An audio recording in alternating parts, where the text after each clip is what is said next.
PDAM Nunukan terapkan zonasi distribusi guna menjaga pasokan air. Tak ada lonjakan pembelian, SPBU Tarakan beroperasi normal.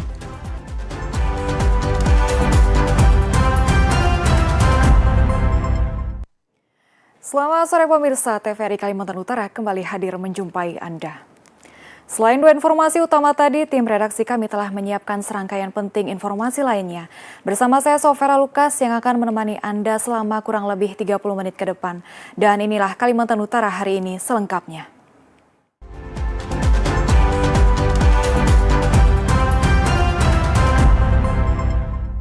Pemirsa, kita awali berita sore hari ini dari Kota Tarakan. Pemerintah Kota Tarakan hingga saat ini belum menerapkan kebijakan work from home atau WFH bagi aparatur sipil negara di lingkungannya. Hal ini dikarenakan pemerintah daerah masih menunggu arahan serta regulasi resmi dari pemerintah pusat sebagai pedoman pelaksanaannya. Hingga saat ini pemerintah Kota Tarakan belum menerima surat resmi terkait kebijakan work from home atau WFH bagi aparatur sipil negara. Sebelumnya kebijakan ini kencang diwacanakan sebagai salah satu upaya penghematan bahan bakar minyak di tingkat nasional. Namun implementasi dari kebijakan tersebut tentu tidak dapat dilakukan oleh daerah tanpa adanya pedoman teknis dan regulasi resmi dari pusat. Sementara itu pasca berakhirnya masa cuti bersama Lebaran, aktivitas perkantoran di lingkungan pemerintah Kota Tarakan telah kembali normal. Tingkat kehadiran ASN tercatat sangat tinggi, yakni mencapai lebih dari 95%. Hanya sebagian kecil pegawai yang belum masuk kerja karena terkendala perjalanan arus balik dari luar daerah. Kepala Badan Kepegawaian dan Pengembangan Sumber Daya Manusia atau BKPSDM Kota Tarakan, Joko Haryanto mengatakan penerapan WFH nantinya akan menunggu regulasi resmi. Ia juga menegaskan tidak semua instansi dapat menerapkan kebijakan tersebut, terutama instansi yang berkaitan langsung dengan pelayanan publik. Jadi untuk di Kota Tarakan kita masih menunggu surat resmi dari pusat nih, baik dari Kementerian Kemenpan-RB, Kemendagri maupun Kementerian Keuangan. Jadi nanti jika akan kita laporkan kepada PPK, Bapak Wali Kota terkait kebijakan ini. Tapi kita kan baru mendapat informasi batas dari media. Jadi kalau di tata kelola pemerintahan kita harus menunggu surat resmi dulu dari pusat seperti apa teknisnya, pedomannya dan seterusnya sebagai asuhan kita pada saat menjalankan kebijakan. Kita seperti biasa, bahkan kemarin pada saat ada edaran terkait WFA ya, pada saat cuti bersama, kemudian dilanjut lagi dengan WFA ya untuk instansiasi. Pemerintah Kota Tarakan mengambil kebijakan tidak memperlakukannya saja, karena mengingat Tarakan kota kecil, ada satu pulau, dan tidak ada yang jauh di sini, dan juga mengutamakan pelayanan kepada masyarakat. Jadi kemarin pada saat cuti bersama habis, di hari Rabu sudah aktif semua tetap kantor di Kota Tarakan. Secara keseluruhan, jumlah ASN di lingkungan pemerintah Kota Tarakan mencapai 3.856 orang. Meski ratusan pegawai sempat mengambil cuti saat Lebaran lalu, seluruh bentuk pelayanan publik dipastikan tetap berjalan normal.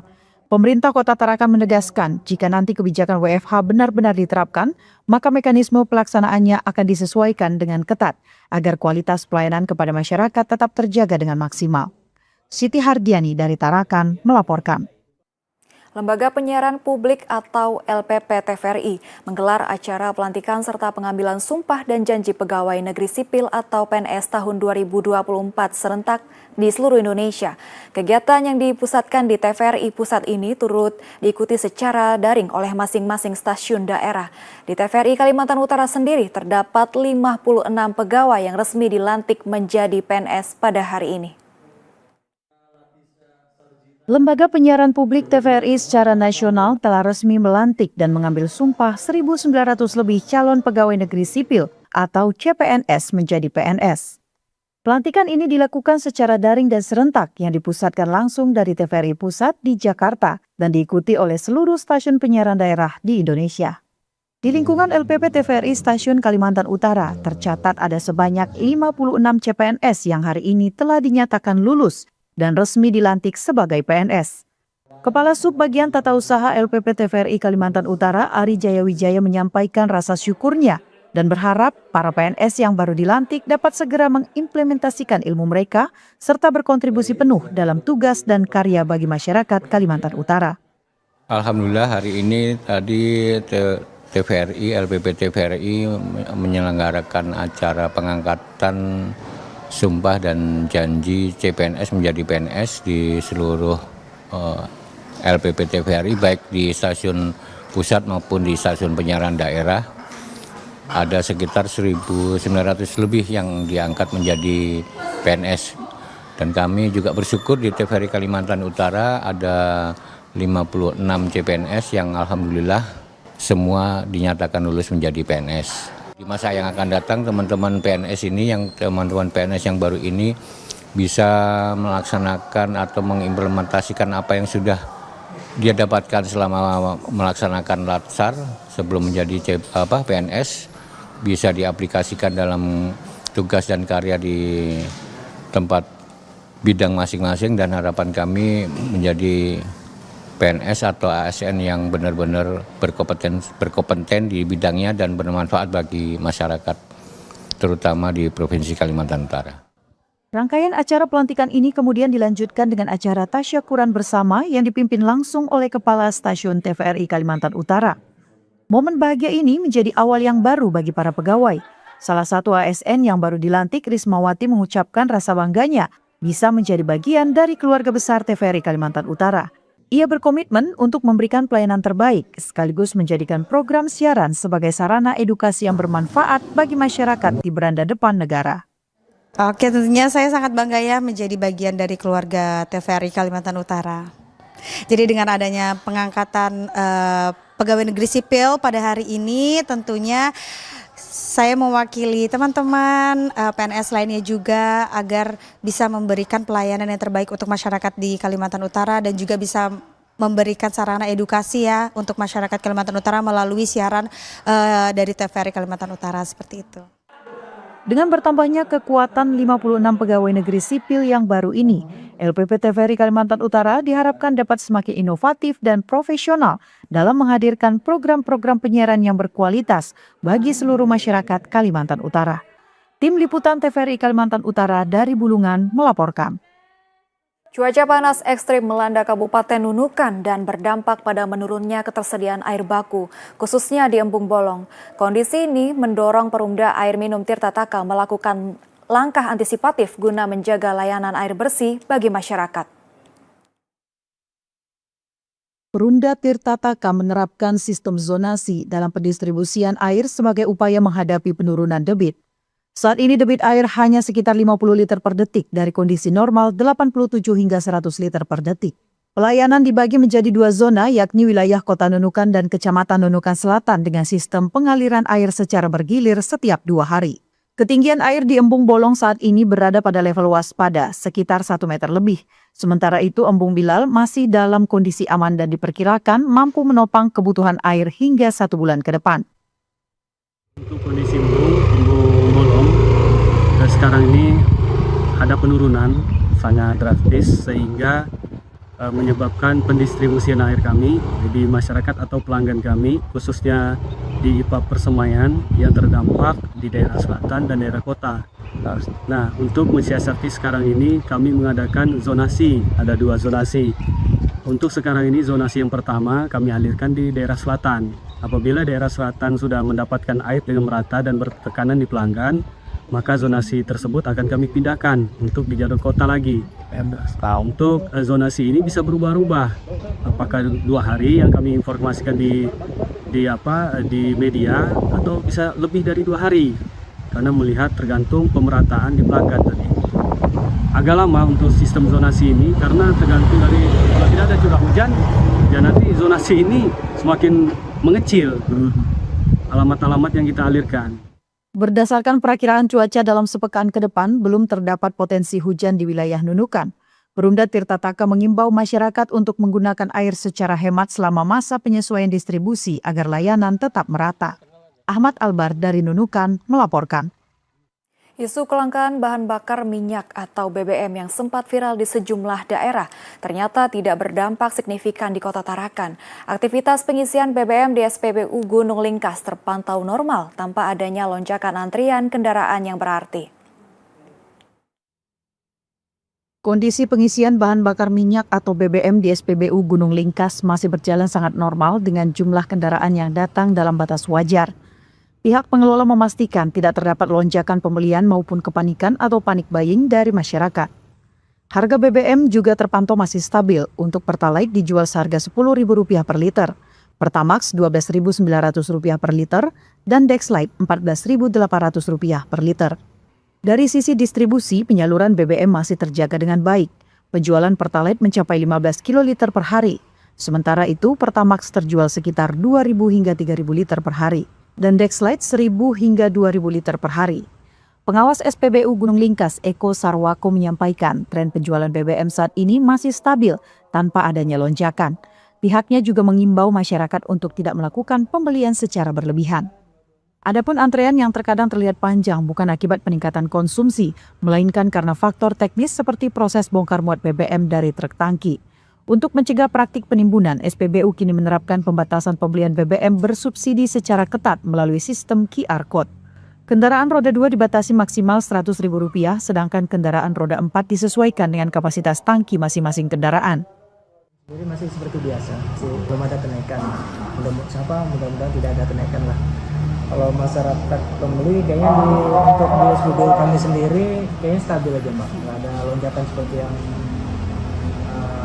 seperti panik buying, nggak ada, normal seperti biasa aja. Kalaupun antrian panjang ya banyak, biasanya kami sih kalau antrian panjang itu kalau pas lagi ada bongkaran BBM.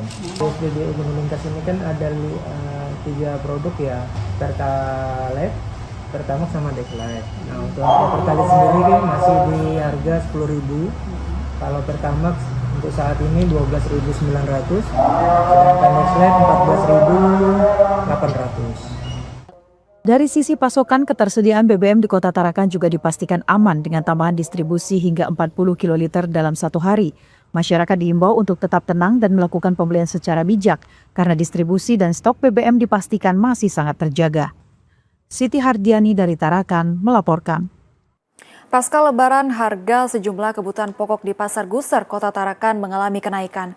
Komoditas cabai dan bawang paling signifikan mengalami lonjakan harga. Kenaikan harga terjadi pada sejumlah bahan pokok, terutama cabai dan bawang merah. Saat ini harga cabai berada di kisaran Rp120.000 hingga Rp130.000 per kilogram. Sementara itu, harga bawang merah naik sekitar Rp40.000 menjadi Rp55.000 per kilogramnya. Kenaikan juga terjadi pada komoditas tomat dari Rp10.000 menjadi lebih dari Rp20.000 per kilogram. Pedagang Pasar Guser Tarakan, Linda, menyebutkan kenaikan harga dipicu terbatasnya pasokan serta distribusi yang belum lancar. Kondisi ini turut berdampak pada menurunnya daya beli masyarakat. Sebagian besar komoditas tersebut didatangkan dari luar daerah seperti Sulawesi, sehingga sangat bergantung pada kelancaran distribusi, khususnya melalui jalur transportasi laut. Naik semua, lombok, bawang, semua lombok itu. Yang paling tinggi naik itu bawang sama lombok. 55 itu masih bisa naik lagi. Kurang di sana memang katanya kurang bawang. Kan dari Sulawesi kan, di sana agak kurang memang. Yang orang belanjanya itu agak kurang sih orang belanja. Karena kan agak mahal barangnya, agak kurang belanja. Ini pasarnya jam segini sudah kayak gini, mana ada orang sudah belanja. Meski beberapa komoditas mulai menunjukkan penurunan harga, pedagang memprediksi harga masih tidak stabil, tergantung kelancaran pasokan dan distribusi ke depan. Siti Hardiani dari Tarakan melaporkan.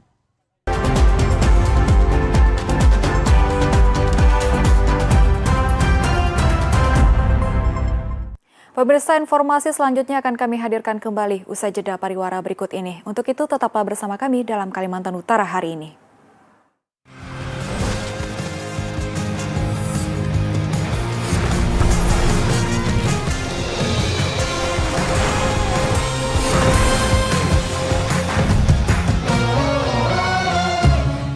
Pemenuhan gizi dalam masa pertumbuhan anak menjadi salah satu syarat mutlak membangun generasi unggul sebagai fondasi Indonesia Emas 2045. Program makan bergizi gratis yang digagas Presiden Prabowo Subianto merupakan langkah konkret pemerintah untuk mendongkrak kualitas sumber daya manusia menuju Indonesia Emas 2045. Program Makan Bergizi Gratis memastikan setiap anak mendapatkan akses terhadap makanan bergizi dan memiliki kesempatan tumbuh sehat serta cerdas. Ditargetkan ada 82,9 juta penerima manfaat program Makan Bergizi Gratis, terdiri dari anak-anak, ibu hamil, dan ibu menyusui. Makan Bergizi Gratis, ciptakan generasi unggul untuk Indonesia Emas 2045.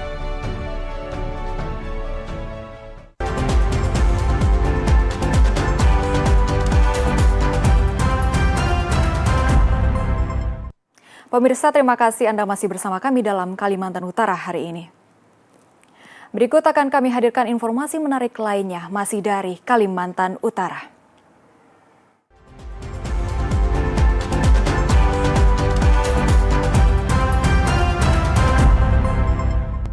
Gubernur Kalimantan Utara, Jainal Arifin Paliwang, menyerahkan LKPJ tahun 2025 kepada DPRD Kaltara. Laporan tersebut mencatat capaian positif kinerja pembangunan dan peningkatan IPM. Sebagai tindak lanjut, DPRD segera membentuk pansus untuk mengevaluasi laporan ini langsung ke lapangan. Rapat paripurna ke-8 masa persidangan 2026 DPR Provinsi Kalimantan Utara digelar di Gedung DPRD Kaltara di Tanjung Selor. Dalam kesempatan ini, Gubernur Kaltara Jainal Arifin Paliwang memaparkan capaian pembangunan daerah secara komprehensif sepanjang tahun anggaran 2025. Salah satu indikator yang disorot adalah Indeks Pembangunan Manusia atau IPM Kaltara yang mencapai 74,04 atau meningkat 0,63 poin dibanding tahun sebelumnya. Gubernur Zainal menyampaikan dari 14 item target kinerja yang ditetapkan, hampir seluruhnya masuk dalam kategori sangat tinggi. Pihaknya juga tengah menunggu hasil pemeriksaan dari Badan Pemeriksa Keuangan atau BPK dan berharap pemerintah Provinsi Kalimantan Utara dapat kembali meraih opini wajar tanpa pengecualian atau WTP seperti tahun sebelumnya. Pemprov Kaltara juga berkomitmen akan segera memperbaiki dan menindaklanjuti apabila terdapat temuan atau catatan dari BPK. Tadi saya sampaikan bahwa ada 14 item itu di kategori tinggi semua. Walaupun ada satu, tapi itu termasuk masih tinggi juga, ya, termasuk masih tinggi juga. Dan kegiatan-kegiatan yang kita laksanakan itu betul-betul dapat dirasakan oleh masyarakat Kalimantan Utara tentunya. Ya, insya Allah kita tinggal menunggu bagaimana hasil dari BPK. Ya, kita berharap seperti tahun lalu kita mendapat kategori WTP lagi di tahun 2025 yang lalu. Menyikapi penyerahan laporan keterangan pertanggungjawaban tersebut, Ketua DPRD Kalimantan Utara Ahmad Jufri mengatakan pihaknya saat ini tengah membentuk panitia khusus atau pansus. Pansus ini nantinya akan bekerja selama 1 bulan penuh untuk mengkaji secara mendalam laporan pertanggungjawaban gubernur tersebut. Anggota pansus yang terdiri dari perwakilan masing-masing fraksi nantinya akan disebar untuk turun langsung ke 5 kabupaten dan kota di Kalimantan Utara. Langkah ini dilakukan untuk memastikan dan mengecek apakah data program pembangunan yang disampaikan oleh gubernur sudah sesuai dengan kondisi realita di lapangan. Di situ saya membuat pansus untuk melakukan kajian daripada laporan pertanggungjawaban gubernur. Ya, ini adalah hakikatnya tidak lain adalah untuk mengetahui apa yang telah dikerjakan gubernur selama 1 tahun melalui laporan yang dibuat ini. Jadi kami lagi mengkaji, sekarang lagi dibentuk pansus pembentukan LKPJ gubernur. Yang disampaikan Pak Gubernur itu akan kita lihat ya, sampai mana yang disampaikan itu dengan real kejadian yang ada di lapangan ya. Di situ teman-teman yang ikut di dalam pansus LKPJ itu akan turun ke lapangan. Yang disampaikan Pak Gubernur itu benar nggak? Nah, itu akan dicek melalui teman-teman yang sudah membentuk pansus. Nanti akan dibagi anggota dewan itu. Masing-masing fraksi mengirimkan satu perwakilannya ditambah unsur pimpinan untuk turun ke lapangan melihat apa yang disampaikan Pak Gubernur. Rapat paripurna ini menjadi tahapan awal evaluasi kinerja pemerintah daerah. Meski dihadapkan dalam tantangan kondisi geografis dan keterbatasan fiskal, dengan sinergi yang kuat antara eksekutif dan legislatif, diharapkan capaian positif pembangunan di Kalimantan Utara dapat terus berlanjut, sekaligus mendorong pemerataan kesejahteraan masyarakat di masa mendatang. Tim Liputan TVRI Kalimantan Utara dari Bulungan melaporkan. Pelaksanaan kebijakan WFA atau Work from Anywhere bagi aparatur sipil negara di lingkungan pemerintah Provinsi Kalimantan Utara dinilai berjalan sangat efektif.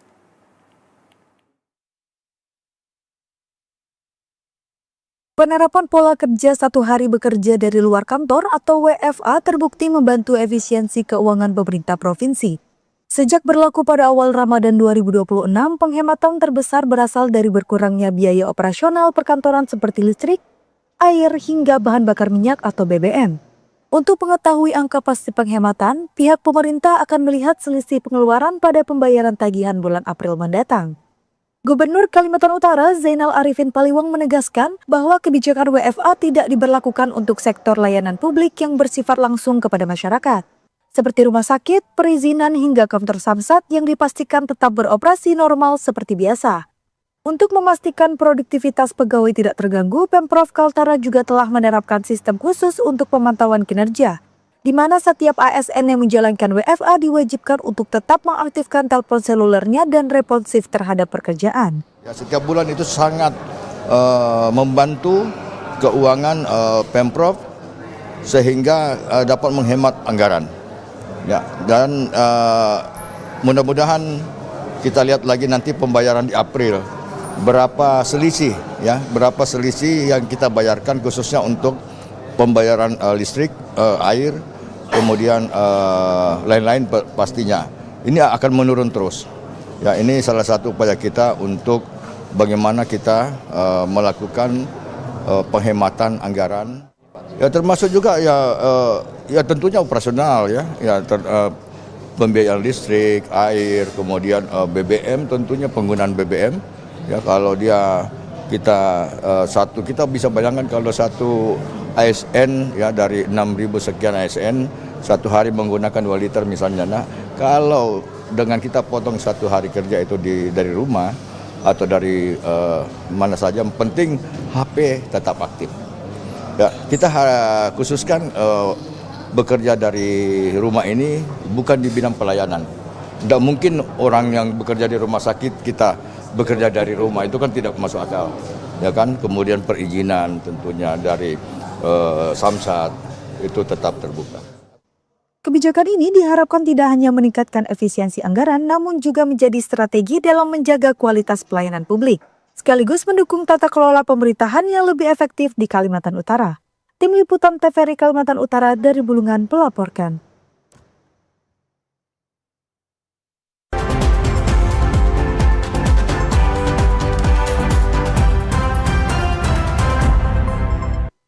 Sebagai pedoman Anda untuk beraktivitas pada esok hari, berikut akan kami hadirkan informasi perakiran cuaca yang telah kami himpun dari Badan Meteorologi, Klimatologi, dan Geofisika selengkapnya dalam Info Publik.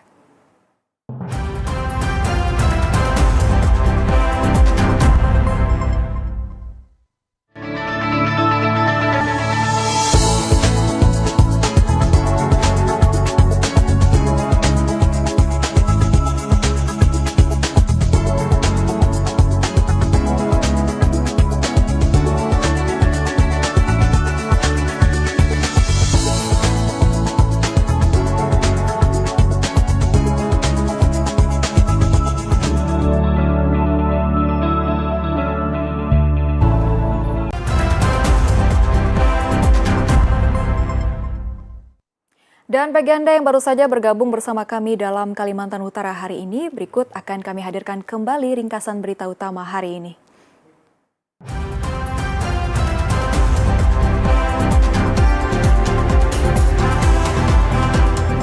Cuaca panas ekstrim melanda Kabupaten Nunukan dan berdampak pada menurunnya ketersediaan air baku, khususnya di Embung Bolong. Kondisi ini mendorong Perumda Air Minum Tirta Taka melakukan langkah antisipatif guna menjaga layanan air bersih bagi masyarakat. Isu kelangkaan bahan bakar minyak atau BBM yang sempat viral di sejumlah daerah ternyata tidak berdampak signifikan di Kota Tarakan. Aktivitas pengisian BBM di SPBU Gunung Lingkas terpantau normal, tanpa adanya lonjakan antrian kendaraan yang berarti.